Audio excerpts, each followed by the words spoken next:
Secure the beach. Prepare to invade the tree. Why? Why? You've already won. Only innocents remain in the tree. This is war. No. This is hatred. Rage. Windrunner. You were defender of your people. Do you not remember?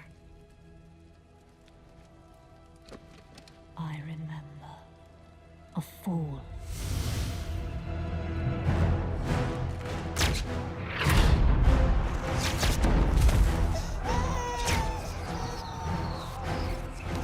Take her! Run!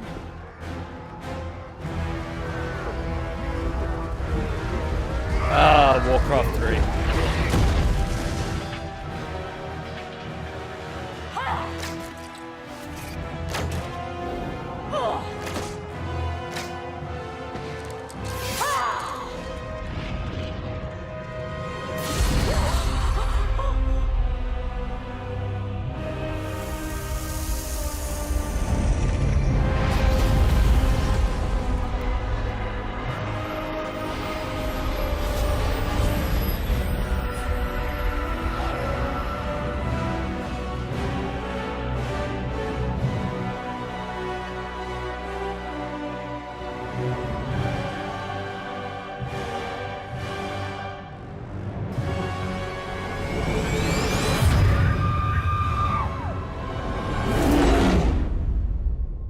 Life is pain. Hope fails. Now he'll understand.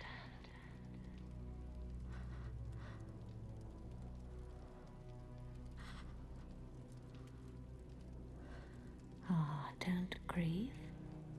You'll soon join your loved ones.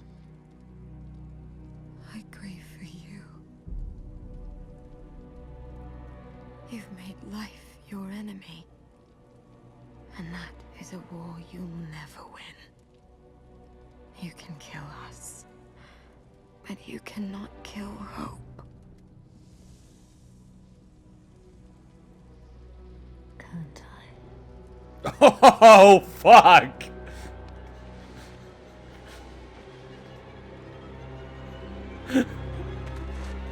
Poor choice of words. Burn it!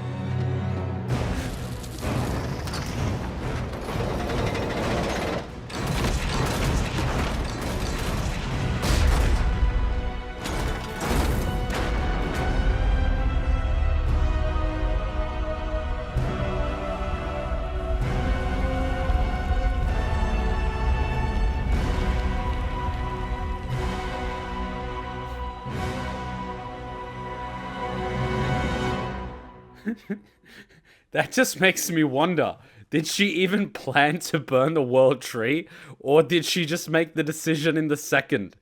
Because, Sylvanas. Apart from that cinematic being very touching and making me really want a Warcraft 3 remake, which might or might not be happening, which would be awesome, because I would really love to replay it. That makes me wonder whether or not burning the tree was part of the plan to begin with, or, you know, something she sort of just, in the spur of the moment. Let's just say Sylvanas seems a little emotional to me right now. And this comment is going to cause a little bit of controversy, but I can sort of see how she got to this point. You've got Sylvanas that was the defender. She dies, she gets resurrected, you know, she rebels against Arthas, tries to kill him. Then, you know what, she's basically free from his control. She can't go back to the Alliance, you know, she's undead, so she's now leader of the Forsaken. She has to do what she can for the people that she leads, so ends up joining the Horde, because where else can she go? Spends some time in the Horde, gets called a bitch by Garrosh, well, he regretted that in the end.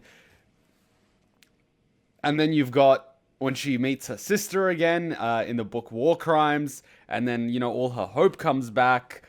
She remembers who she was. She becomes more happy. You know, all these emotions come back. And then she feels betrayed by her sister. And then, you know, she just goes cold turkey on emotion and just, you know, becomes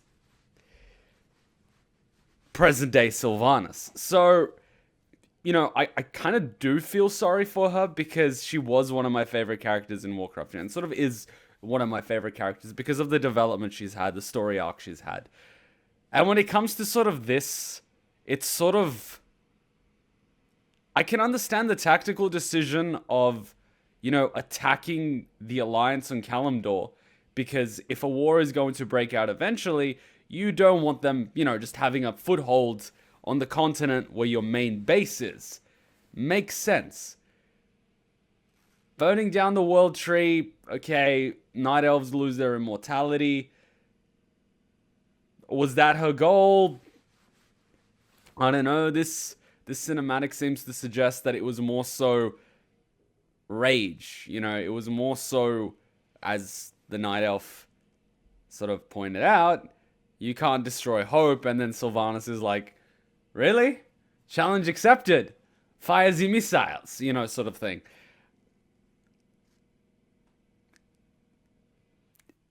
Bad move on part of the Night Elf. Because I don't know if Sylvanas was trying to destroy the hope of the Night Elves, or she was really trying to destroy the hope within herself by destroying the hope within the Night Elves, who may or may not remind her of who she was in the past. So, it's like... Oh, this is... okay, so, you know, eliminating Alliance foothold, fair enough. Murdering of innocent people and taking down a world tree, not so good. But another discussion that we had just yesterday on the Alliance Week 1 or Chapter 1 campaign of the War of the Thorns, that's what this scenario is called, we were talking about how both the Horde and the Alliance are essentially playing into the hands of the Old Gods. And I know Old Gods this, everyone's talking about Old Gods, but there is an Old God whose name I seem to have forgotten because it's early in the morning, whose cage is most probably broken at the bottom of the ocean somewhere. His cage is probably already weakened to the point that it's open, and this particular Old God is not going, you know, to show himself, reveal himself, you know, make his move yet, because he's playing, you know, different people against each other. And obviously at the moment, what's the best way to take over Azeroth? You weaken the Horde and the Alliance. You know, during Legion, they're together, they're fighting Sargeras, they've beat off Sargeras. You obviously don't want to poke that with a rod or a stick, because, you know, you'll get your butt kicked.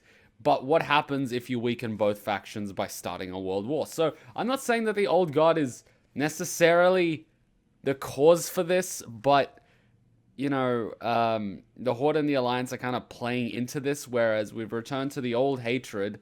And what happened last time? We had an Old God. And now we've got another Old God, and, you know, you weaken the Horde and the Alliance. I mean, neither the Horde or the Alliance is going to be destroyed by the end of Battle of Azeroth.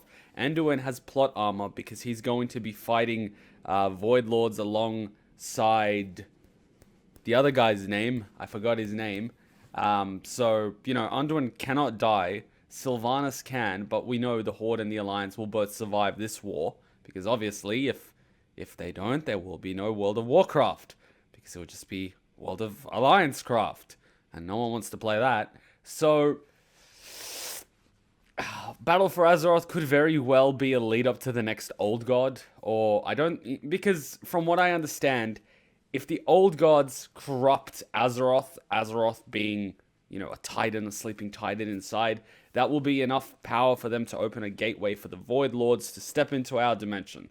So obviously the Old Gods, which are, you know, the minions of the Void Lords, they want to corrupt Azeroth. They want to take it over completely. But what's one way they can do this without, you know, being defeated? Weaken both the Horde and the Alliance, and then strike. So I kind of feel that we're playing into that. And I know I'm sounding like a broken record saying that, but we've got that Whispering Forest near the Undercity. And I know we were told, you know, that is not an Old God. There was speculation that it was. But these Old Gods have driven, you know, even Deathwing mad. And he was the Earthen Warden. And, you know, he went mad listening to their whispers. What's to say Sylvanas also didn't get some of the whispers? I mean, let's think about it for a second. You know, she's sitting there in Undercity below the ground, you know, ruling from literally the hole. Well, what's to say she wasn't a little bit corrupted? I don't know. Maybe that's not the plot. Maybe she's just outright pissed off and, you know, like, that's the thing that gets me with Sylvanas. At the beginning of the War of the Thorns, it made logical sense. You're trying to prevent a war before it even begins. You've got the Azeroth on Kalimdor. If the Alliance are at your footstep, they can attack you at any time. Gen has motivation to attack you because you've killed his son. He's already attacked you when you were in Stormheim, so he obviously wants you dead. He's giving advice to Anduin. Anduin himself said during Legion, now is not the time to attack the Horde.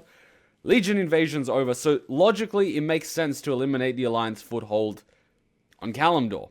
But that decision to burn the tree, according to this cinematic, may not have been a well thought through plan.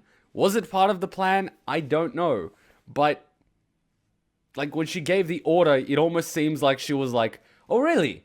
I can't kill Hope. I can't kill Hope. Take a look at that. Fire. You know, that... I guess there's only one way to find out. I have to play the Horde campaign to see exactly what happened. I mean, I know the cinematic is giving us what happened, but, you know, you sort of have to see how it leads up to this point.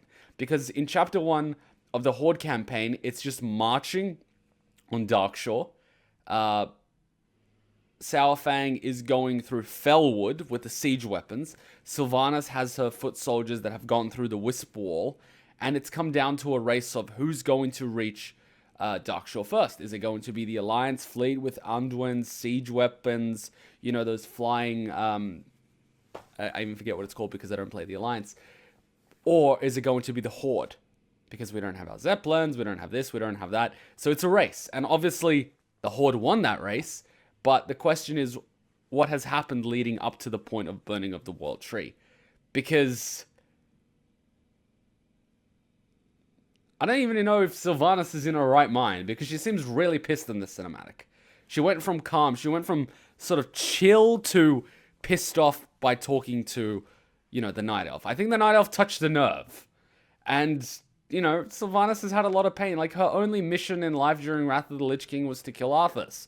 And when he was dead, she wanted to commit suicide, and she attempted it. And then she realized when she dies, she's going straight to hell. So then she's been obsessed with immortality to not die. But then Gen's destroyed that in Stormheim, so now what's she gonna do? You know, we've come to this point where she's sort of desperate, you know? What's she gonna do? And that's a real question. I'm sort of... This just brings up more questions. Now I just want to play more of Battle of Azeroth. So I think this cinematic did exactly what it was made to do. Make me want to play Battle of Azeroth a lot more to see where this is going. Can I say that I support burning of a world tree and killing innocent civilians? Hell no. Like, let's just get that out of the way. But at the same time, I sort of understand where she was coming from, eliminating the Alliance foothold at the beginning of the campaign. That to me makes sense. And if it ended there, sort of makes sense. But we're also going to have sacking of Undercity next week, which sort of makes sense after something like this happens.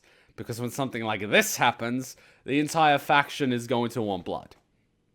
And Anduin's going to have to, you know, listen to Gen. Gen's wanted blood for a while, but this is basically like, well, I've told you to get blood. You haven't gotten blood. Now she's burned down a world tree and killed hundreds of thousands of civilians. You gonna do something about this?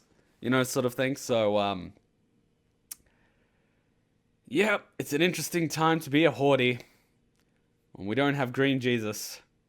Everyone loved Green Jesus. Everyone loved... We're almost back at the Garrosh days.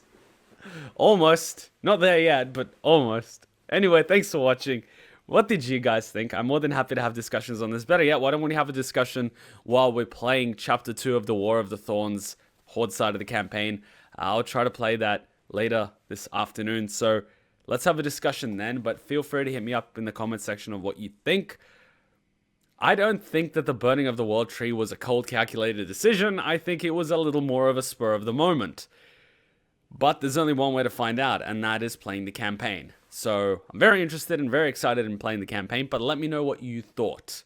because I'm very interested to see what people think. There's so many possibilities, and that's the beautiful thing about this. We won't know 100% until we play it. And that's what makes this awesome. And it's a really good run-up to Battle for Azeroth, which is going to be in 2 weeks and 2 days. So I'm hoping the launch goes well and the servers don't crash and have login issues, because that would be a shame. Anyway, thanks for watching. I hope you enjoyed the discussion. We have one more cinematic to go. There's definitely war, so, you know, we're going to have a Battle for Azeroth, indeed. And it's going to be fun. World PvP is going to be fun because we have war mode. And more people are going to be using war mode because, let's face it, they get rewarded for it. So thanks for watching. Till next time, Ninja Kuma out. Bye! Oh, fun time being a horde.